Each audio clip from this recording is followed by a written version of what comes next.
situation. Hey. Lucas shortened the distance between them in a few long strides.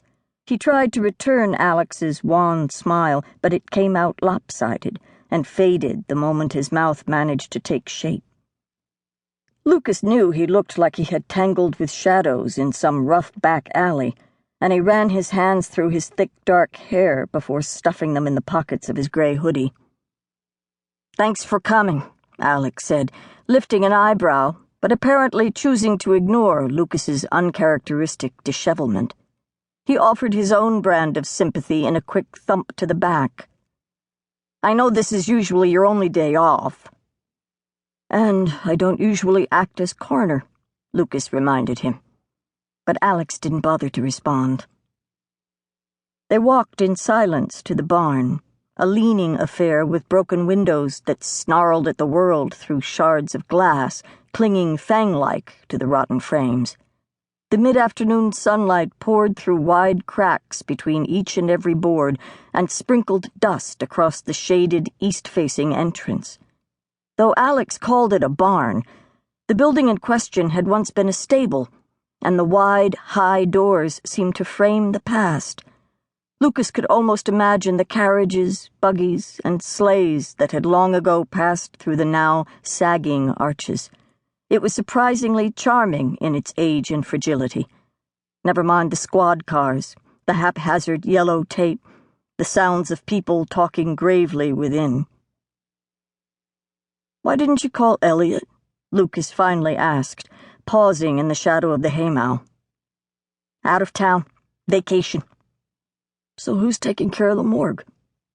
"Someone croaks, we gotta send them to Fairfield," Alex explained. Lucas sighed. "You know, there are other doctors in town." "I think the Townsend brothers got their licenses in Mexico." Lucas's laugh was a soft snort, but at least he laughed. "Oh, you owe me big, Kennedy.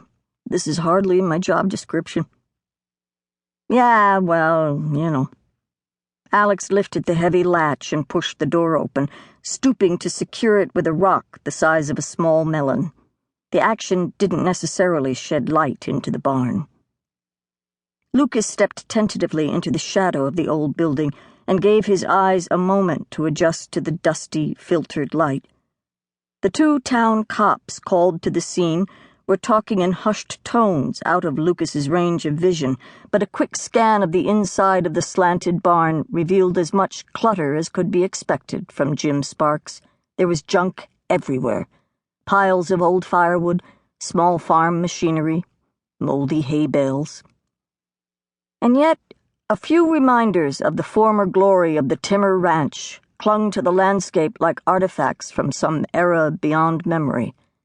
There was a brass plate with the name Philadelphia etched in sweeping strokes above a corner stall, and two long, curved bale hooks covered in rust that could be mistaken for ancient blood in the dying light.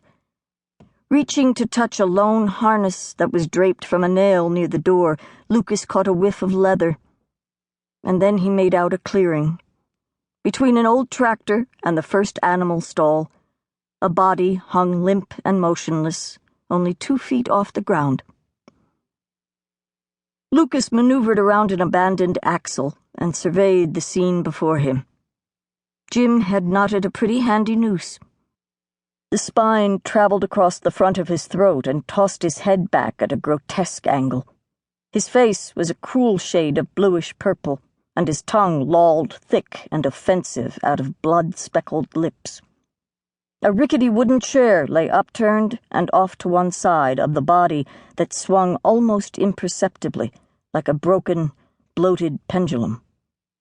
And the beam itself, the rafter that held Jim Sparks in death, ran bent but sturdy from one end of the barn to the other, cutting a crooked line that seemed to say, "At least I can do this."